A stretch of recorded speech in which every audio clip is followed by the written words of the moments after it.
Bu. Konbuni Mina, Konbuni, my lovely Barbie bunny. Oke, karena kemarin streaming tidak berjalan dengan lancar, so malam hari ini Ragisa bakal bacain cerita horor yang kalian kasih ke Ragisa.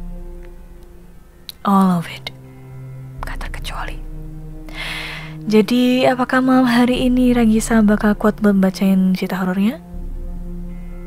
Atau maybe kalian nanti yang gak bisa tidur malam hari ini?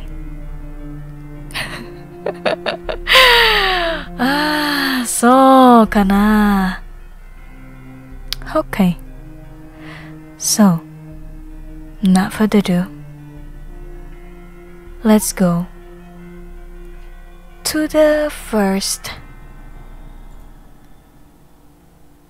story. Can I choose?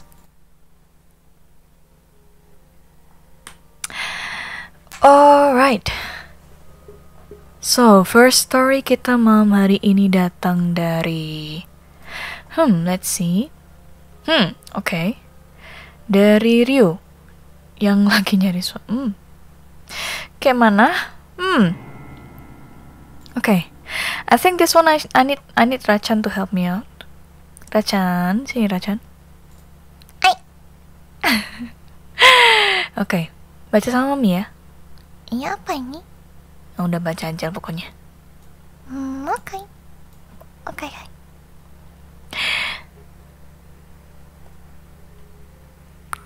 Knock knock. Who's there? Thank who? You're welcome. Ini bukan cerita horor. Ya tapi horor kalau Mami yang nggak jadi. Let's go to the next story, shall we? Oke, Rachan di sini dulu ya. Otai. Next story dari Ryu, si tukang palak. Mamam. Iya. Kaget. Anggumin nih, biar agak sedikit serem gitu kan.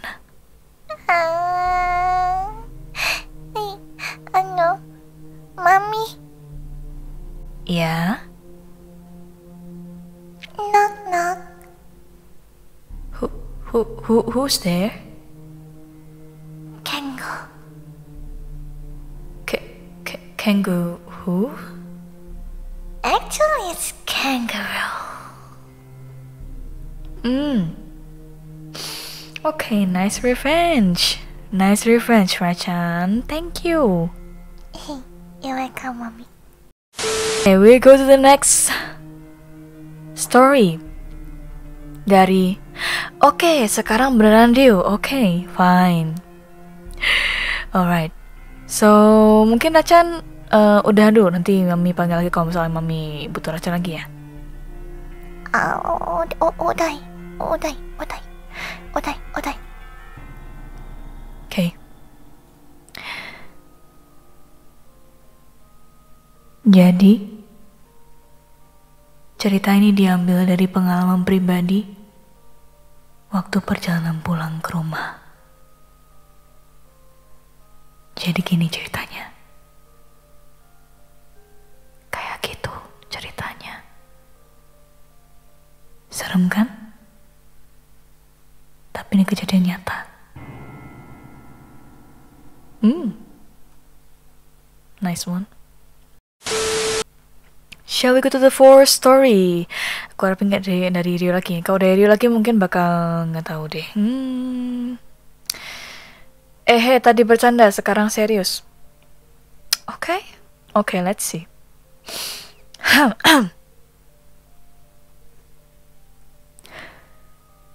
Ceritanya diambil waktu siang hari, di mana aku berjalan mencari tempat makan. Waktu mau sampai di warung nasi Padang, semua menjadi aneh ketika saya masuk ke dalam warung tersebut. Tiba-tiba, ada seorang ibu-ibu yang menyerupai my big mother sambil membawa sandal-sandal dan sapu. Ternyata benar emak saya, dan baru ingat kalau itu hari puasa. Jadi akhirnya kena pukul, dan akhirnya tamat. Let's go to the next horror story, shall we? Okay, only the smiley and... Stop! Can we make it horror? Bisa, siapa bilang gak bisa?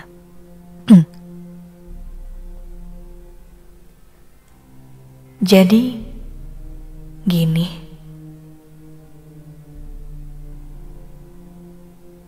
Nah, kayak gitu tuh. Serem banget gak? Jelas serem. Karena didiamin sama orang yang kamu sayang, itu lebih nyeremin daripada ketemu poci di jalan.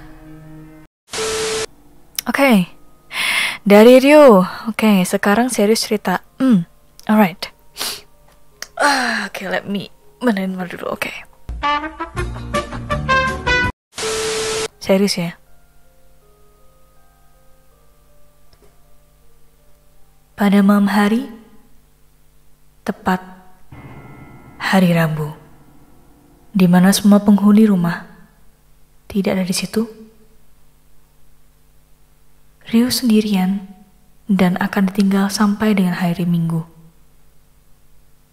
Nggak ada teman, pendamping, dan lampu mati.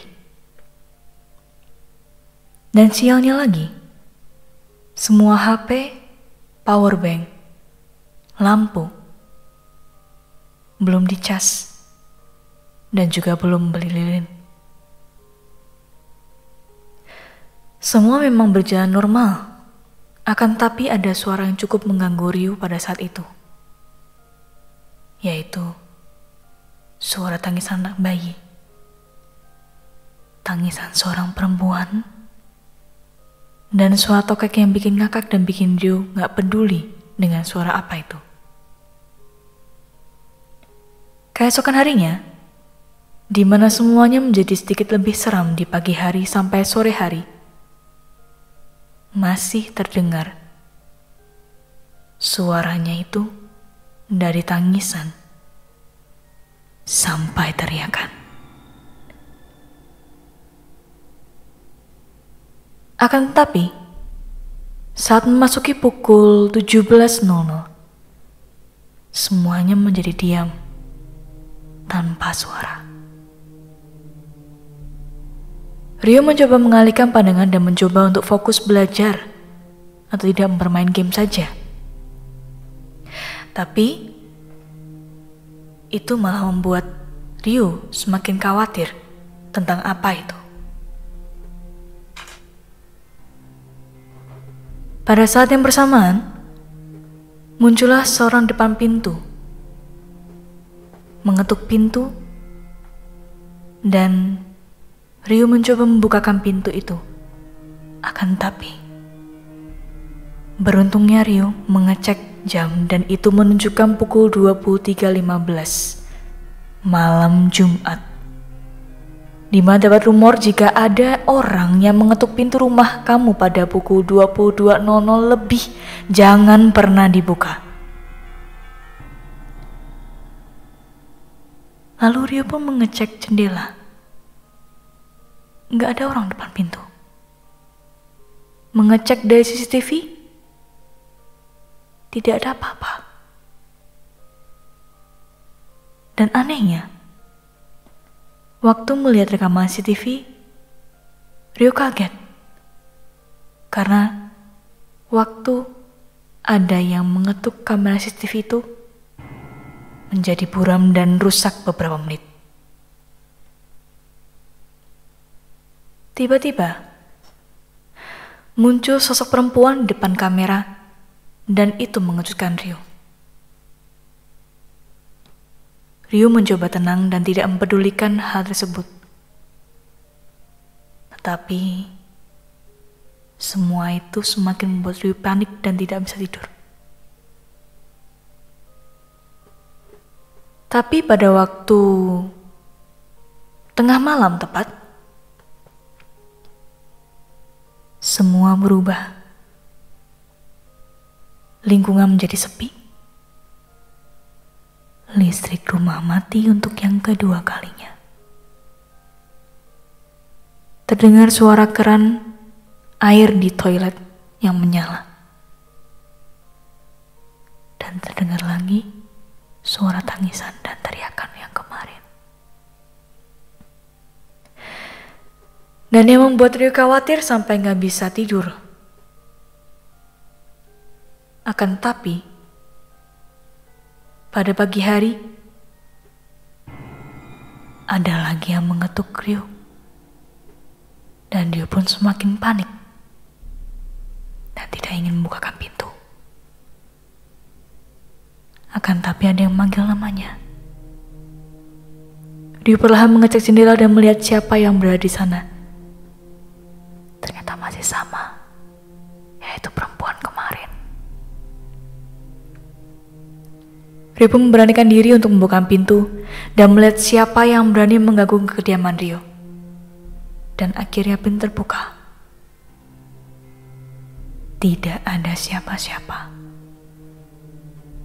Hanya terdengar suara panggilan seseorang.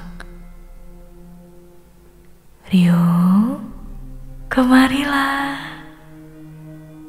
Ryu, aku ada di sini. Kemari, Ryu.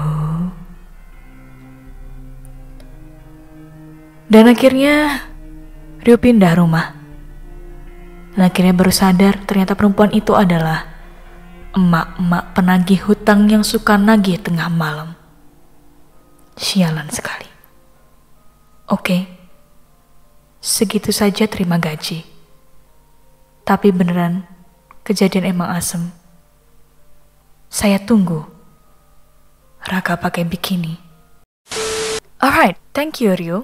Cukup menyeramkan. Oke, kita next ke story yang selanjutnya, shall we? Dari Loki's Variant.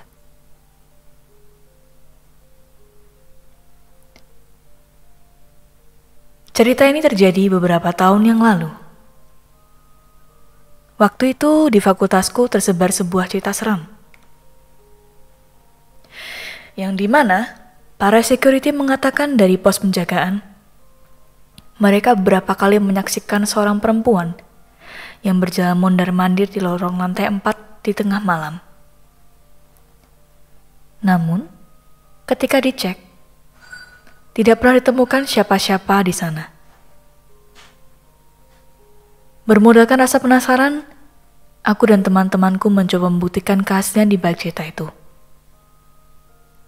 Lalu, pada suatu malam, sepulang dari party, kami memutuskan untuk mampir ke kampus. Kebetulan, kami dan para security gedung kenal dengan baik, sehingga kami diberi izin untuk naik ke atas. Kami membimbah dan singkat cerita, giliran pertama yang naik adalah aku dan satu temanku. Kami membuat sebuah challenge, dan mulailah kami naik ke atas. Kondisinya sangat gelap, karena memang sudah di atas jam 1 malam, dan lampu telah dimatikan. Challenge-nya adalah, kami akan naik dari tangga sebelah barat menuju lantai 4, menghidupkan lampu lorong lantai 4 sebagai tanda, lalu turun dari tangga sebelah timur. Aura kengerian begitu terasa kuat, Karena bagaimanapun kampusku sudah ada sejak era kemerdekaan. Suasananya begitu berbeda. Dan aku bahkan sempat bercanda kepada temanku. Aduh, kita kayak lagi di dimensi lain ya.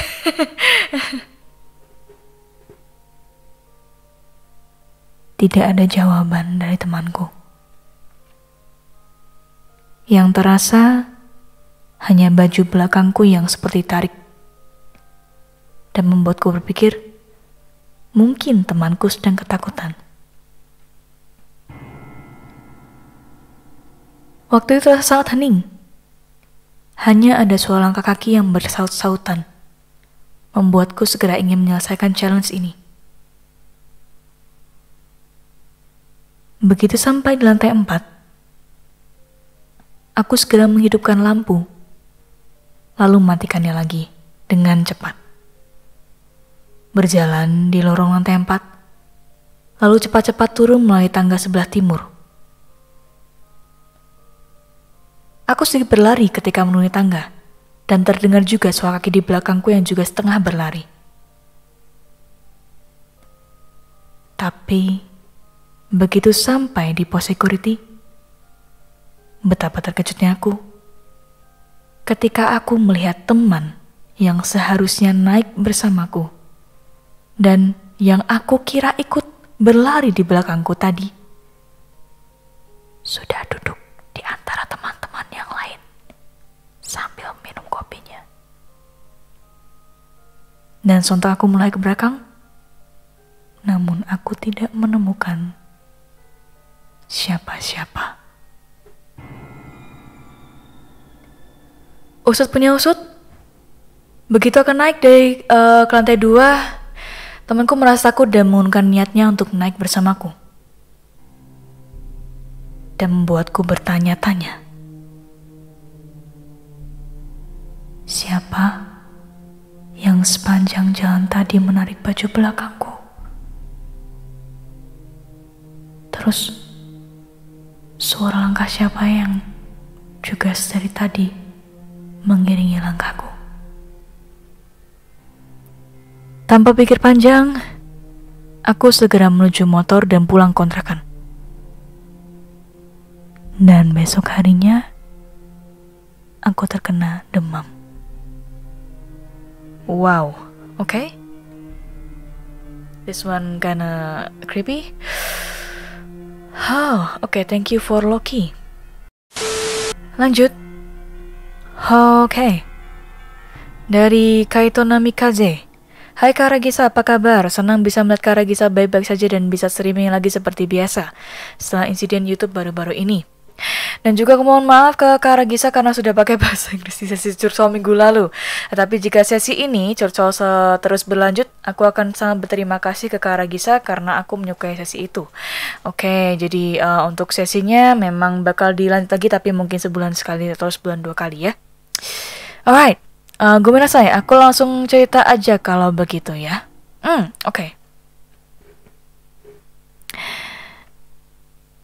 Jadi,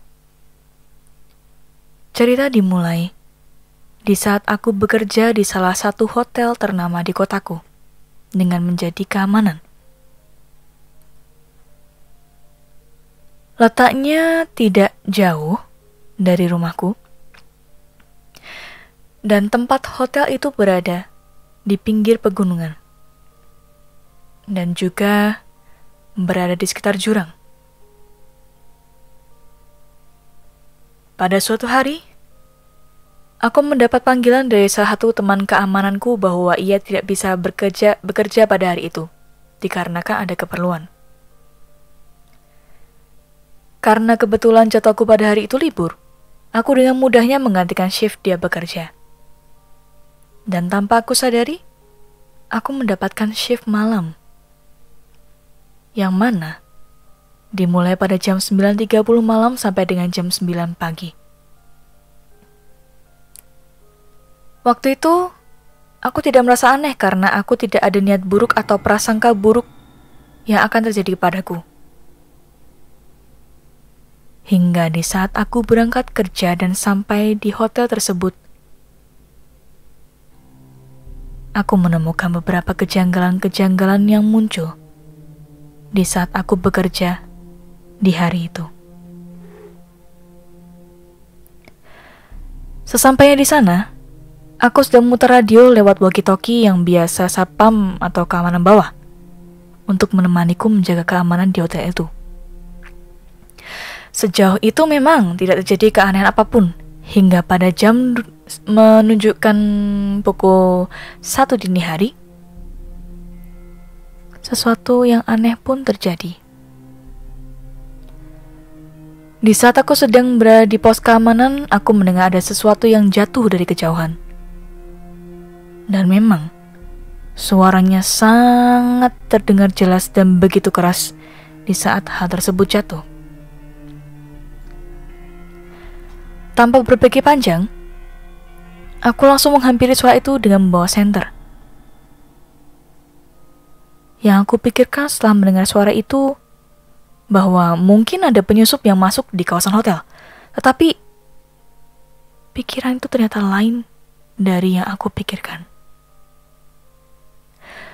Dan juga aku menghampiri suara itu sendirian, seorang diri, karena kawasan yang aku jaga berada di belakang kawasan hotel, yang mana itu adalah parkiran tempat keluar kendaraan, dan menghadap hutan yang begitu lebat. Sambil mengawasi dan melihat-lihat persekitaran di sumber suara itu, aku masih belum menemukan seorang ataupun sesuatu dari sumber suara yang tadi aku dengar. Hingga di saat aku agak masuk ke dalam area hutan yang lebat tersebut, aku tidak sengaja menginjak sesuatu. Namun karena lingkungannya sangat gelap, aku rasa telah menginjak sebuah batu besar atau batok kelapa. Namun, setelah aku ambil dan menyentarinya, yang aku dapat adalah sebuah kepala yang terpotong yang sudah tidak karuan lagi rupanya, dan juga dipenuhi oleh darah. Seketika itu aku yang terkejut, aku pun langsung melemparkan kepala itu secara keras dan jauh dari tempat aku menemukannya.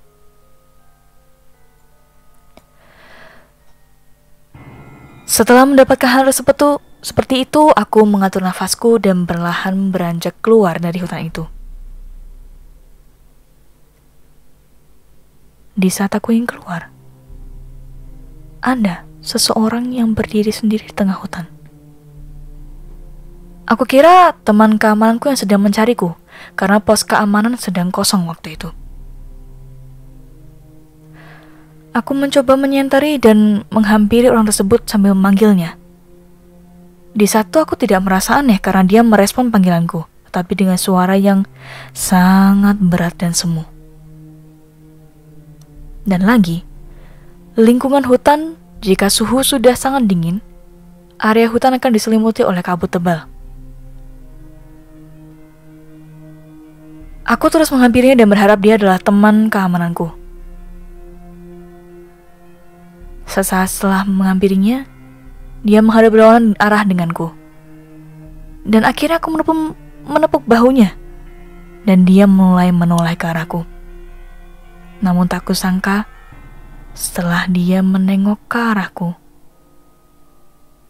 ternyata dia adalah hantu tanpa kepala. Dan dia sempat bersuara. Di mana kepala yang kamu lemparkan tadi? Tanpa berpikir panjang, dan keadaan di saat itu sedang panik, terkejut dengan ketakutan, aku menendang hantu itu. Namun terkejut, ketakutan dan kepanikan lagi saat aku menendangnya, tendanganku tembus ke badannya. Alhasil, aku langsung lari menuju keluar hutan dengan nafas yang tidak beraturan. Sesampainya setelah keluar dari hutan tersebut, aku langsung tergeletak di tanah, berbaring sejenak dan mengatur nafas kembali. Setelah itu, setelah mulai merasa lega, aku masuk ke dalam pos keamanan dan minum sebotol air mineral yang aku bawa dari rumah. Merasa ketakutan setelah mendapatkan kejadian tadi, aku hanya duduk di pos keamanan sambil mendengar radio yang aku keraskan suaranya. Hingga tak berapa lama, aku mulai agak merasa mengantuk. Kemudian, kejanggalan aneh lain datang melanjutkan. Di saat aku hendak terlelap untuk tidur, ada suara aneh dari dalam lahan parkir. Seketika itu, aku terbangun dan dengan masih ada perasaan ketakutan, aku memberanikan diri untuk mencari tahu sumber suara itu. Berlari dan bergegas ke tempat sumber suara. Aku mulai mengawasi, melihat dan mengecek keadaan sekitar. Di saat itu lahan parkir sedang sangat sepi. Hanya ada sekitar 5 mobil yang terparkir di lahan itu. Dan memang juga lahan parkirnya sangat luas. Setelah mengecek seluruh area lahan parkir dan tidak ada apapun, aku kemudian ingin menuju ke pos keamanan lagi. Dan di saat hendak berjalan menuju pos, seketika penglihatan terasa buram dan mulai menghitam seperti fitur Fignet.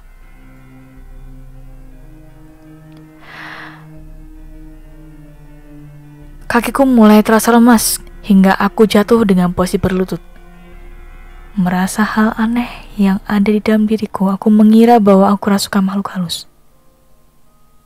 Tetapi, pikiranku ternyata salah. Aku mulai berhalusinasi seakan-akan aku sedang dikendalikan dan dialihkan pikiran alam bawah sadarku untuk beberapa saat oleh makhluk halus. Lampu area parkir mulai tidak karuan hidup mati. Badanku terasa berat sekali untuk berdiri. Dan aku mulai merasakan sesuatu yang berat sedang menahan kakiku. Lampu kemudian mati sebentar dan hidup kembali. Tetapi dengan datangnya kehadiran sosok hantu tanpa kepala yang aku temui tadi, dengan membawa kepalanya. Di saat itu pikiranku kacau dengan perasaan takut dan panik. Bahkan aku tidak bisa teriak meminta tolong. Perasaanku sudah campur aduk tidak karuan, melihat dia berada agak jauh dari tempat aku terjebak. Lampu hidup dan mati menjadi tanda hantu tersebut mau mendekat ke arahku. Semakin mendekat, semakin mendekat, semakin mendekat. Dan aku tidak bisa berbuat apa-apa. Hanya bisa menggeleng-gelengkan kepalaku dan memohon dalam hati untuk hantu tersebut agar tidak datang membunuhku. Dia semakin mendekat dan datang tepat di depan diriku yang terjebak tadi. Karena aku sudah tidak kuat lagi, kemudian aku mulai pingsan di tempat.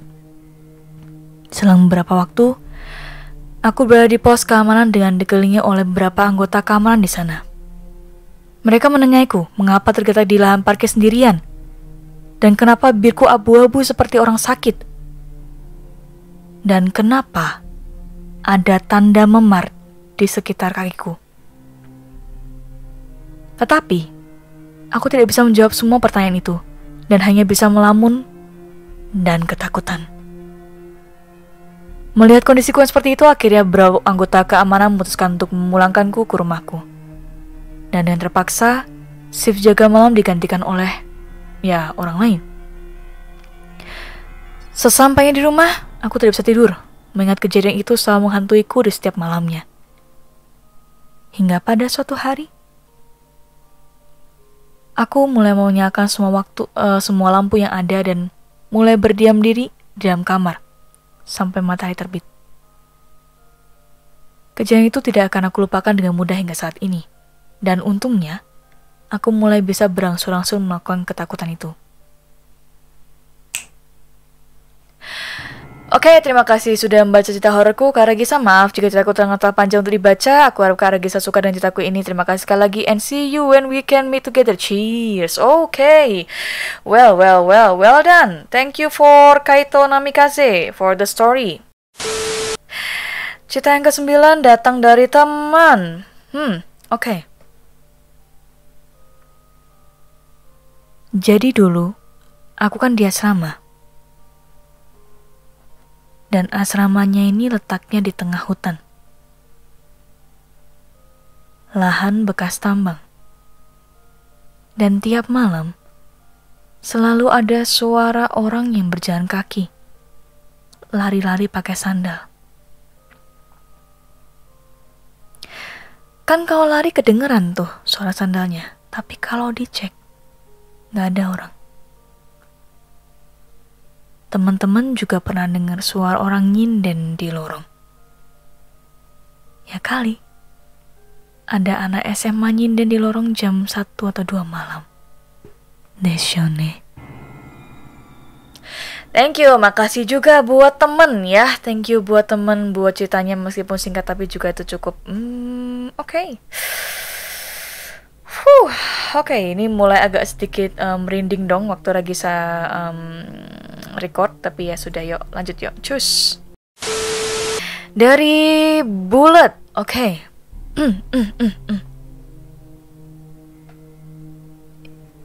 Ini kejadian pagi tadi. Tadi pagi itu kan biasanya kita mau sarapan kan. Nah Bullet kalau sarapan tuh di dapur. Waktu makan itu pandangannya Bullet pas banget di jendela. And the problem is, itu jendela gudang yang jarang banget dipakai. Dan udah gak berani masuk sana lagi. Nah waktu itu, ada bayangan orang masuk ke gudang itu. Tapi anehnya, Bullet waktu itu lagi sendirian di rumah. Dan kalau bener orang, pasti nyalain lampu kan ya. Terus karena penasaran, Bullet ngintip ke jendela itu. Ya ngintip tipis-tipis lah. Tapi gak ada siapa-siapa. Dan gelap. Singkat cerita, Bullet udah selesai sarapan dan mau keluar dari dapur. Tapi kan itu ngelewatin gudang kan ya. Jadi Bullet ngintip pintunya. Ngintip gitu. Ternyata memang benar ada orang. Tapi bukan manusia. Dia posisinya membelakangi jendela. Jadi pantas kelihatan gelap. Terus mukanya hancur lebur. Ih, parah Salma. Refleks, Bullet terus akhirnya teriak dan lari. Bullet langsung nelpon teman untuk ngecek gudang. Dan pas dicek, gak ada siapa-siapa. Dan cuma ninggalin bau melati. Makasih udah baca. Waktu nulis ini kayak ada yang ngatain Bullet dan jadi merinding. Iya, waktu baca ini juga Ragisa juga merinding dong dari tadi. Ya, oke, arigato Oke, makasih juga ya Bullet ya, thank you. Next story datang dari Rudolph. Oke. In English. Oke.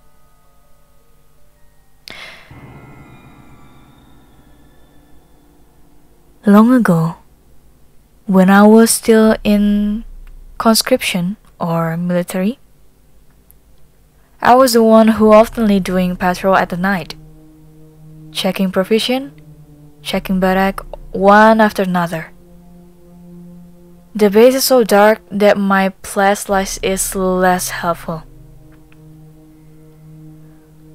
When I almost finished my petrol and coming back to my room to take some rest, suddenly I saw a big black dude. I can't see this dude clearly, but I thought this guy is my superior, so I give him a salute, but he didn't reply. He suddenly runs towards me. I feel scared and I'm also running. I keep running, and when I end up in the dead end, I look back and this dude is gone. I don't know what happened or what really happening, but I really don't want to know. And after this incident, I request to the head of the base to reduce my petrol schedule. Well, okay. This one is quite scary. Thank you, Rudolph. Oh my goodness. Thank you for the story. Oh my god, lagi merinding. Cerita ini disclaimer. Cerita ini hanya rekayasa dari sang penulis. Oke. Apa nih? Coba mate.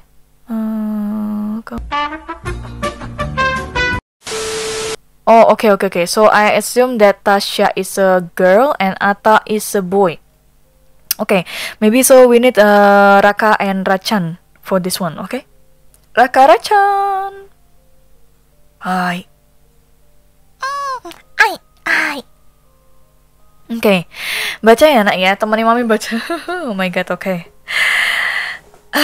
Right. Nanti mami jadi naratornya deh. Atai.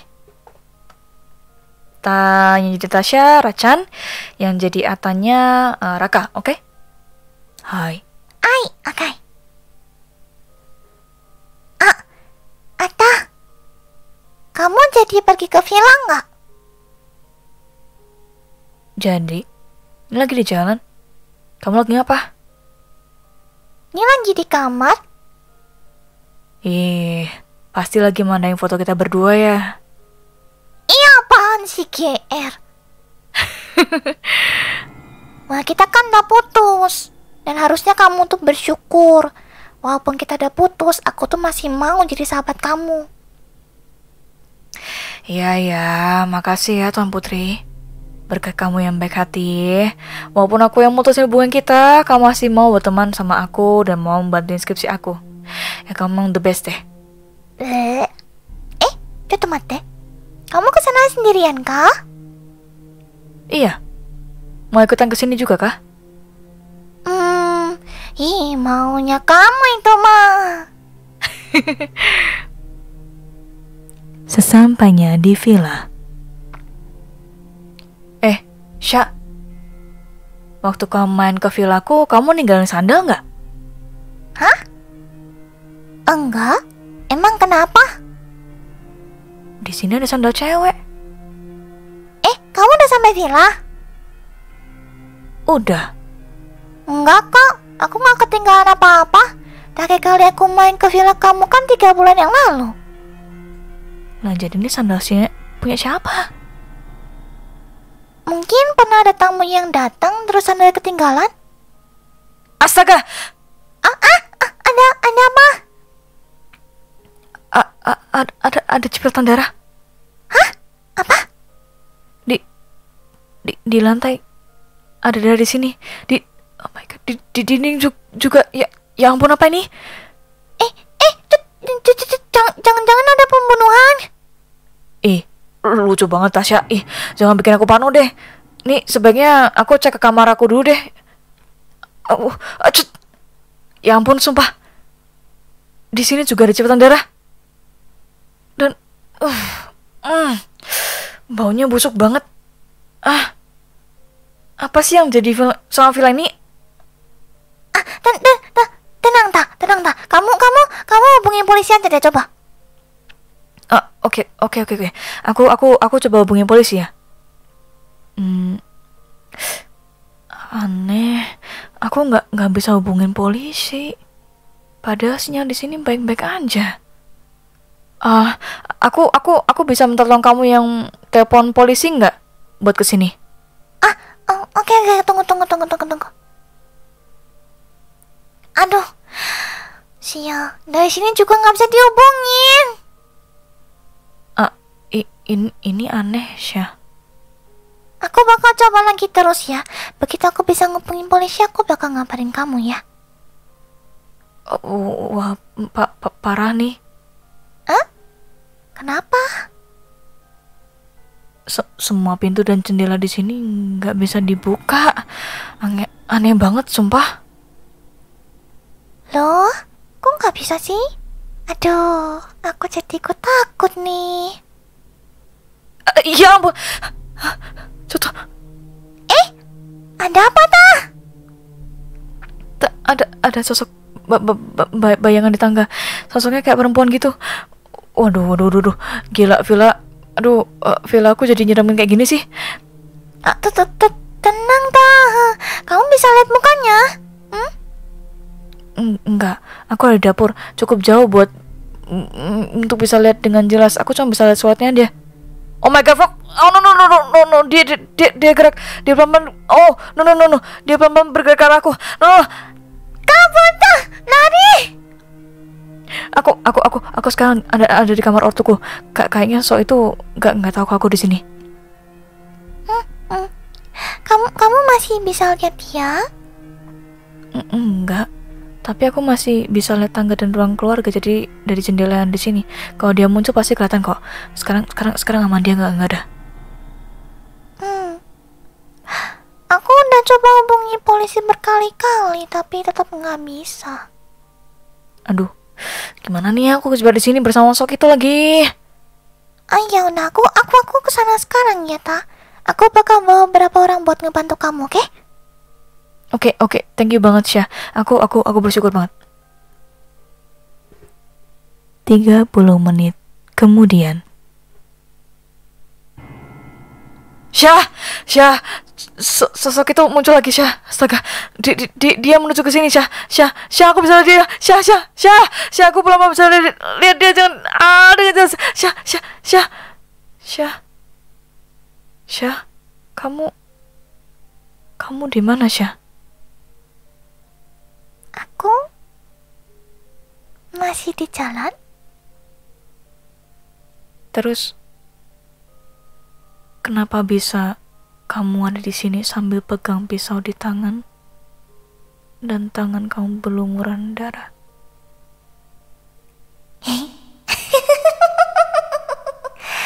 Buka pintunya. Open the door. Ya, bena kore. Wai, kawaii. Kore kawaii. Kawaii gitu kore.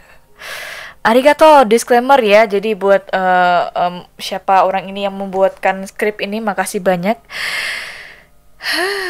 Oh my god, ini aku dari tadi udah gerang-gerang sendiri ya. Semoga aman ya. Oke, aman.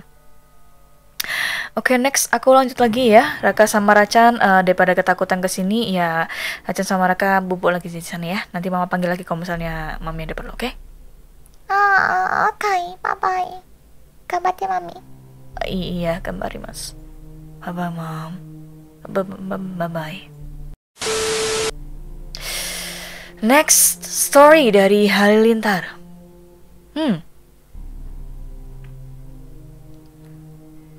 Pada suatu malam, saya sedang tidur dan tiba-tiba saya terbangun. Lalu saya melihat bayangan putih di belakang saya. Terus, saya tiba-tiba pindah ke kuburan. Lalu kemudian melihat ada sosok putih di dekat kuburan. Tiba-tiba, dia yang membunuh saya. Dan saya tidak mengingat banyak lagi. Singkat, padat, jelas, tapi berada di beberapa scene. Well done. Seperti namanya Halilintar yang singkat, ceritanya pun singkat. Menarik. Thank you Halilintar. Next dari Fauzan Gamers. Oke. Cerita hororku agak pendek karena hanya itu aja aku tahu. Mohon maaf kalau ceritanya agak kurang jelas. Komenasai. Oke. Let's go. Alright, mungkin ini ada percakapan antara ibu sama anak, jadi mungkin aku panggil Raka ya. Raka. Hai. Nanti poker. Ini Frozen Gamer cowok masalahnya, nak. Jadi ya mami ya tanomu. Hai. Oke. Jadi gini. Suatu malam aku sama keluargaku lagi main HP kalau ayah aku lagi kerja. Setelah jam 10:30 waktu Wita malam, aku dan keluargaku masuk ke kamar untuk tidur. Dan aku gak bisa tidur karena udah tidur siang, jadi agak susah untuk tidur. Nah, pas 11:30 malam, tiba-tiba terdapat sosok makhluk yang menyeramkan depan pintu kamarku. Ciri-cirinya, rambutnya panjang, matanya merah, mulutnya terbuka lebar, dan baju warna putih berlumur darah. Aku langsung tutup pintu kamarku dan aku lanjut berusaha untuk tidur. Dan pas aku hadap kanan langsung kena jumpscare dan terjatuh dari kasur. Aku langsung tanya ke ibuku untuk melihat makhluk itu. Nah, pas ibu kamarku, makhluk itu hilang. Gak tahu kemana. Hah? Lawang gak ada kok, nak. Astaga. Aku pun langsung kaget karena makhluk itu gak ada. Bu, tadi ada, Bu. Astaga. Halah, mungkin kamu aja yang belum baca doa. Udah, Bu. Tenang. Ada Tuhan Yang Maha Esa yang jaga kita, jadi kamu nggak usah takut lah ya. Ibuku masuk ke kamar untuk lanjut tidur. Dan aku juga masuk ke kamarku untuk lanjut tidur. Aku cari cara untuk bisa cepat tidur, yaitu memakai penutup mata supaya nggak ganggu waktu aku tidur. Oke, itu aja. Mohon kalau kurang atau kesalahan gomenasai. Oke, ini cara kamu mendeskripsikannya ini cukup serem. Oke, thank you. Oh my god. Oke, 2 cerita lagi. Apa nih?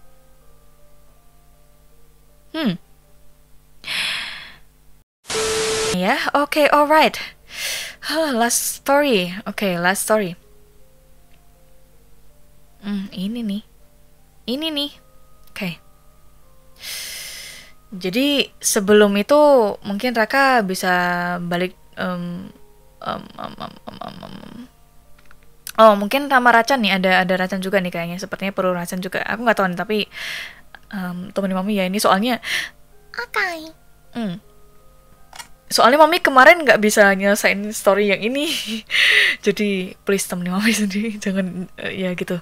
Oke, alright. Lanjut ya. Dari Ria. Kejadian ini diambil saat malam hari, sekitar jam 9:30, dan beruntungnya ada kakak Rio yang menemani. Akan tetapi, terjadi kejadian aneh yang dimana setiap lampu di rumah berkedip beberapa menit. Tangisan seorang perempuan dengan suara langkah kaki yang tak tahu dari mana sumbernya. Kakak mencoba mencari tahu dari mana sumber suara itu berasal, akan tapi Ria tidak mengizinkannya. Dan lebih memilih untuk menyuruh kakaknya tinggal di kamarnya Ria. Pada keesokan harinya, Ria bangun dari tidurnya dan tidak sadar. Kemarin ia tertidur, akan tetapi kakaknya tetap terjaga sampai pagi hari. Ria bertanya, Kakak kemarin bisa tidur? Dan kakaknya pun menjawab, tidur kok.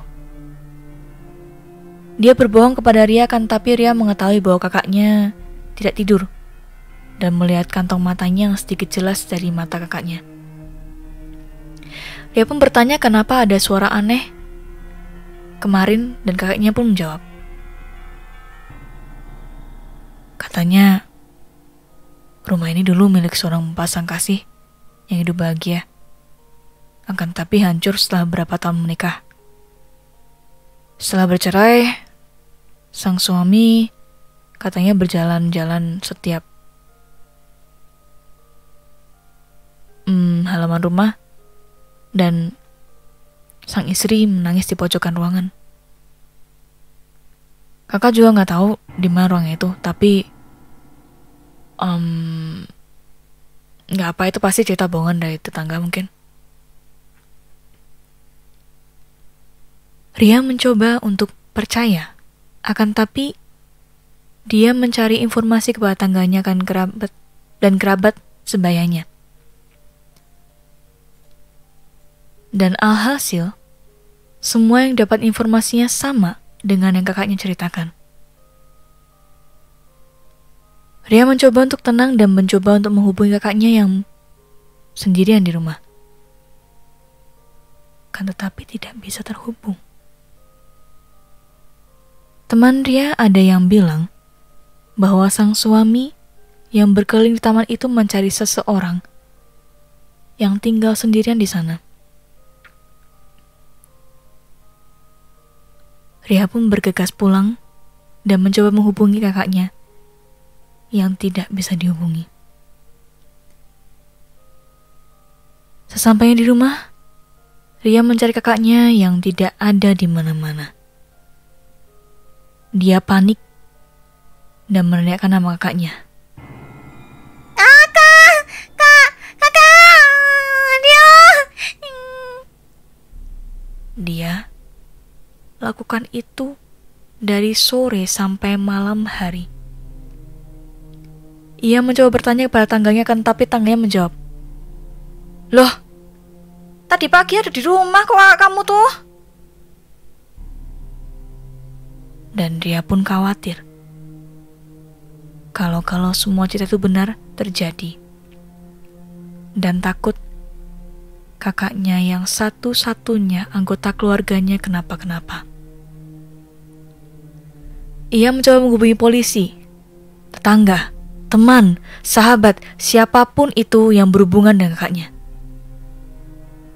Dan setelah lama mencari, ia menangis di tengah jalan karena tidak dapat menemukan kakaknya. Ia menangis sampai tengah malam, akan tetapi Ria heran dengan lampu di rumahnya. Bagaimana bisa menyala sendiri?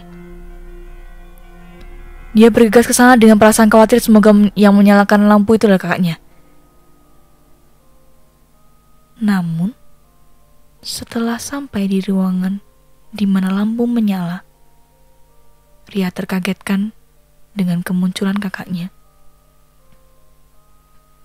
Dia berlari dan memeluk kakaknya sambil menangis.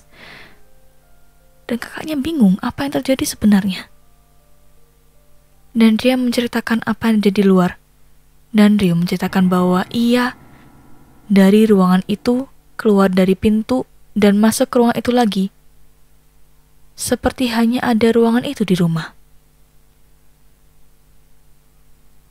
Ria khawatir dengan kakaknya, dan akhirnya mereka berdua pindah dan melarang siapapun untuk tinggal di sana. Dan beruntungnya, mereka berdua tidak kenapa-kenapa. Karena sudah ada 12 korban yang terjebak di sana, dan yang kembali hanyalah tulang, darah, kulit, dan organ manusia.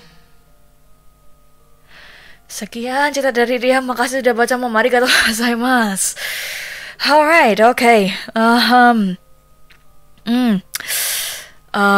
Alright, ini sudah di penghujungnya. Ini meskipun aku masih buka, tapi ternyata masih belum ada yang menerima jawaban lagi. Jadi ini udah cerita terakhir untuk malam hari ini. Mohon maaf untuk ketidaknyamanan kemarin selama stream karena OBS-nya sedikit I don't know. Baru pertama kali itu OBS-nya diganggu. Oh, otomatis kita kembali ke free talk room, shall we? Mam, Ya? Macan sama Raka di kamar aja ya. Oh, iya, oke. Oke. Hai, oke. So.